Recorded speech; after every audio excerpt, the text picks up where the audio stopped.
It typically takes 2 to 3 weeks to build an average deck.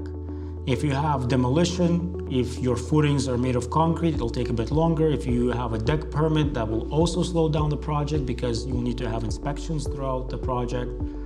But you can expect the deck to be finished within 2 or 3 weeks. Now, the other factor that will greatly influence the length of time that it takes to build a deck is your product. If you choose a product that could be unavailable or hard to get, it'll make a huge impact, because if the carpenters run out of boards and those boards are not easily available, you'll be waiting for a long time. If you order a railing that's special ordered, that's custom cut, again, it could be weeks and weeks to get that product. There are some companies that oversell, overpromise, and they have teams working on and off, and that could actually, slow down the projects significantly. Obviously, the duration of time that it takes to build a deck depends on the complexity of the project, and it depends on the size of the deck. A good measure of time will be evaluating the size of the project in dollars.